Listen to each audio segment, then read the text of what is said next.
Sarah Spain, ESPN Radio and TV, personality galore.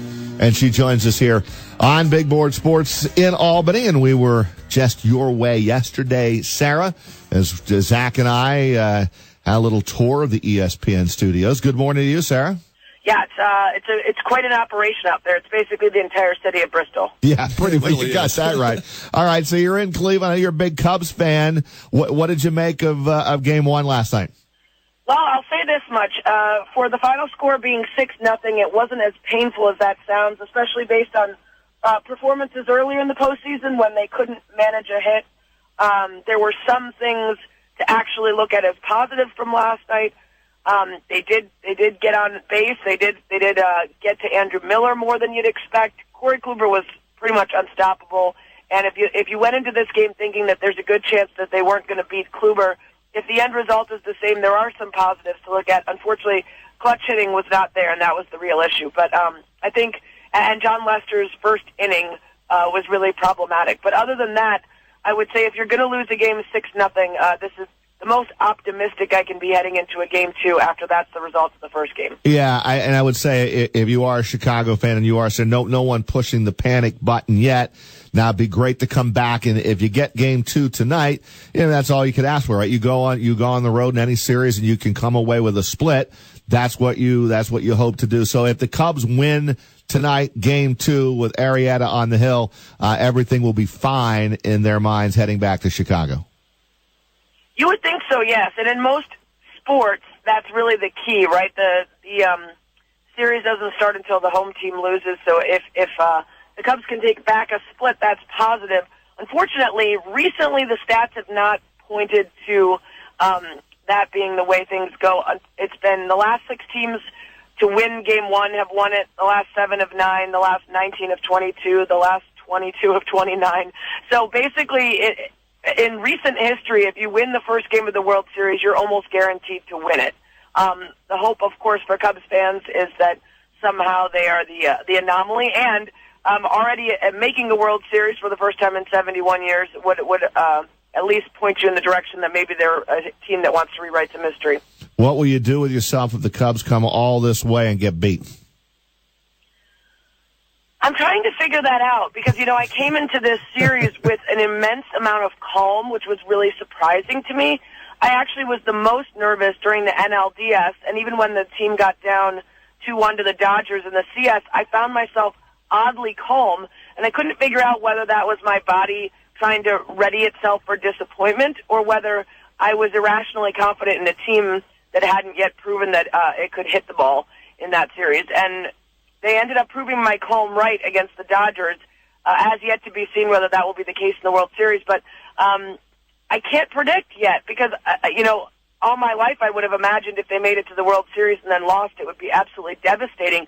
But right now it feels like the experience of getting this far and coming all this way and how much I love this team and the guys on this team, it feels like maybe it wouldn't be as heartbreaking, that it would still be a successful season. But I guess we'll have to wait and see if it goes to a Game 7 or something like that. The Game 7 losses are always crushing. Sarah, you're a woman who's razor sharp in a business where the demographic is predominantly male driven. How often do you get challenged by trolls on Twitter or, through a phone line where you have to pull out that razor sharp tongue of yours and shut it down? Oh, I would say regularly, although I don't always use it. I tend to pick and choose my battles on Twitter now.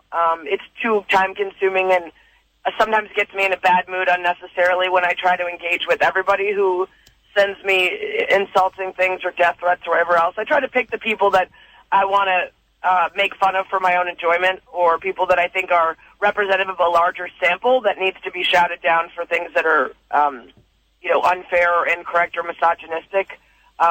But yeah, I kind of pick my battles on that, but I do find that I'm sure you guys have heard of mansplaining, the amount of stuff that gets mansplained to me because people don't get a joke. And that's really, I think, the problem is I think some people really get confused by a woman being funny and sarcastic and having a quick wit, and so they assume that I must not understand what I'm talking about instead of that I said a clever joke. So I find the mansplaining to be pretty prevalent. But I like to mess with people like that most of the time. Hey, we're talking with Sarah Spain, ESPN radio and TV personality here on Big Board Sports this morning. Sarah, Josh Brown released by the Giants yesterday. What percentage of blame or shame falls on the Giants and the NFL, or are these details something that they could not have foreseen, as the release came out yesterday where co-owner John Mara of the Giants said that the team was misguided? Yeah, I think John Mara's explanation was more honest than ones we've heard from people in the past, as far as admitting that he thought that they were doing the right thing by Josh Brown and maybe even by Josh Brown's wife, understanding more of the specifics of his history and perhaps believing that they could help him get better and work on his rehabilitation. Unfortunately, the blame lies with all of them, because as much as the NFL would like to argue that because Molly Brown wouldn't cooperate, they were unable to get the information they needed, the divorce report was open and public, and it had much of the same information that's now being released in this new case file. They could have gotten to it. We also now know that the Giants, before re-signing him to a 2-year deal, knew that he had abused his wife. They say they don't know what extent he did. That's sort of irrelevant as far as whether or not you need to address the situation. Then we know that the NFL was called upon to remove Molly Brown and the kids from their Pro Bowl hotel room and move them to somewhere that Josh Brown didn't know where they were because they felt in danger. There's been multiple incidents over the last year plus wherein they had an opportunity to discover that this was a bigger problem than just quote-unquote one moment, which is what Josh Brown called it.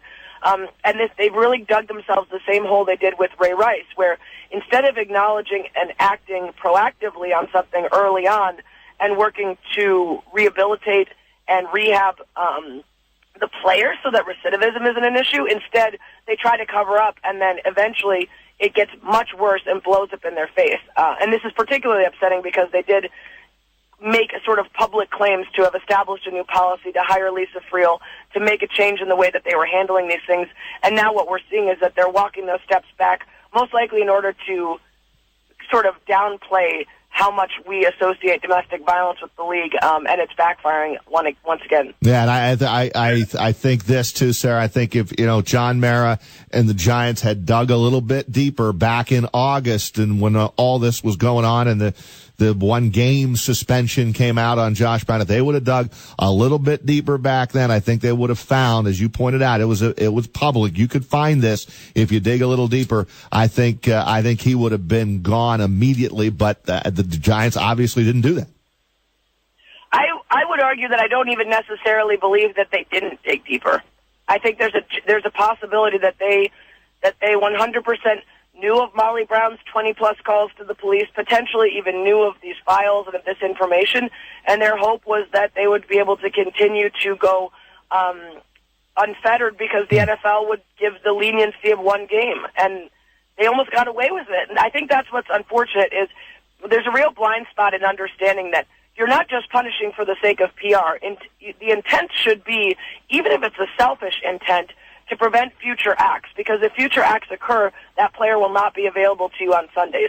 So even if you're not doing it because of some sort of morality or a desire to improve the life of the victim, if you're solely doing it to be selfish and for the bottom line, then the intent should be the same, which is actual rehabilitation, actual counseling, and understanding of the root of the issue, why it's happening the first time, so it doesn't happen again.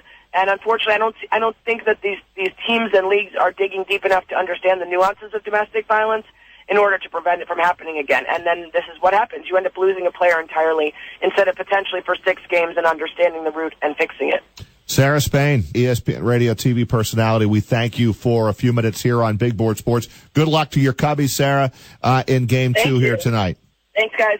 Sarah Spain with us here on Big Board Sports with some strong opinions on Josh Brown and